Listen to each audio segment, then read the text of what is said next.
Goeiemôre almal, Vrydagoggend die 21ste Augustus die jaar 2026, 'n lieflike dag deur almal geskenk aan ieder en elkeen van ons. My naam is Sonja Gerber. Vanoggend wil ek 'n bietjie gesels oor onderdanigheid. Maar kom ons gaan kyk so 'n bietjie gou na die natuur. Byvoorbeeld na die leeu's. Die wyfie weet baie beslis dat die mannetjie sterker is as sy.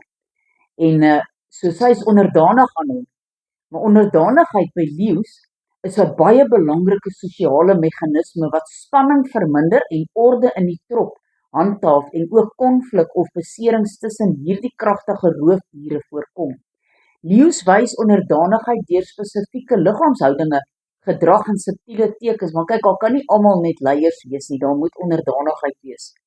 So daar's hierdie wat laer liggaamshouding het, onderdanige leeu's maak hulle self kleiner deur hulle kop en hulle lyf so bietjie onderkant toe te laat sak en hulle vermy oogkontak en party hou ook hulle oë half gesluit sodat hulle nie 'n bedreiging sal wees vir die leiers nie.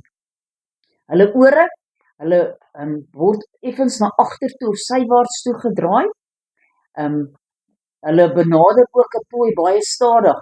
So hulle laat eers die dominante leeu's eerste eet en dan kom hulle nader en versadig hulle self met die voedsel. Dan hulle kop en hulle snoet vryf. So hulle vryf mekaar met hulle koppe en hulle lek mekaar se snoete sodat daar vrede en aanvaarding tussen hulle kan wees. En dan die jonger en ongeskikte leeu's wyk eenvoudig net 'n ander pad wanneer 'n dominante mannetjie of 'n alfa wyfie naderkom. Natuurlik die wyfies is as sy wil kyk, is hierdie man nog reg vir ons, laat ons kroos goed is, dan provoke sy hom dat hy kan fight met 'n ander leeu om sy krag te bewys, en dan die ene wat wen, hy steen wat die wyfies kry. So ons vrouens is maar bietjie rof, nê, veral ewen in die natuur, maar onderdanigheid in die Bybel gaan nie oor slawerny of swakheid nie, dit beteken om vrywillig te dien uit liefde vir God en ook vir ander. Die Bybel leer dat alle gelowiges eers aan God onderdanig moet wees en mekaar dien in liefde en sorg. Nou die Here sê vir ons hier in Jakobus 4:7, onderwerp julle aan God, weerstaan die duiwel en hy sal van julle af wegvlug. En ons moet onderdanig wees aan mekaar. Efesiërs 5:21 sê, ons moet uit eerbied vir Christus aan mekaar onderdanig wees. In die huwelik, vroue word gevra dat hulle mans onderdanig moet wees, maar die mans moet ook hulle vrouens lief hê, soos wat Christus die kerk lief gehad het. En wanneer die man die vrou lief het, is dit maklik vir haar om onderdanig te wees. Dis wederwysige dien van mekaar. Aan die owerhede, geloof vra dat ons mense en wette in die land van die regeerders gehoorsaam sal wees, solank dit nie met God se wil bots nie. Maar kom ons lees gou Titus 3:1-11. Herinner hulle daaraan om onderdanig te wees aan owerhede en magte en gehoorsaam te wees, bereid tot elke goeie werk, om niemand te belaster nie strydlustig te wees nie, vriendelik te wees en aan alle mense alle sagmoedigheid te bewys. Want ons was ook vroeër onverstandig, ongehoorsaam, op 'n dwaalweg, verslaaf van allerhande begeerlikhede en sinsgenot. Ons het in boosheid en afguns gelewe. Ons was haatlik en ons het mekaar gehaat.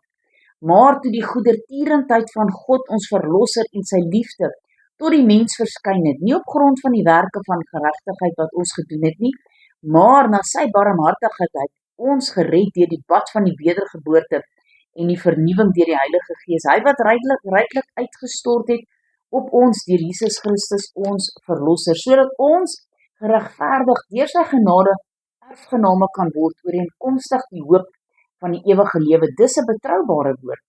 En ek wil hê dat julle dit dinge beslis bevestig, sodat die wat in God glo, sorg kan dra om goeie werke voor te staan. Dit is wat goed en nuttig is vir die mense. Vermy dwaase strydkraans en geslagsregisters en twis en stryery oor die wet, want is nutteloos en dit is doelloos.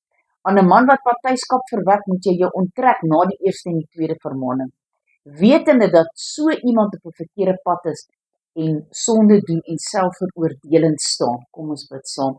Almagtige God en Hemelse Vader, Here, baie dankie dat ons net weer eens uit die woord kon leer vandag oor onderdanigheid, en ook as ons na die natuur gaan kyk, hoe die sterkste van die sterkes in die natuur, die leeu's, hoe hulle onderdanig is aan mekaar, en hoe hulle eerbied aan mekaar toon, so moet ons onderdanig wees aan U en eerbied aan U toon.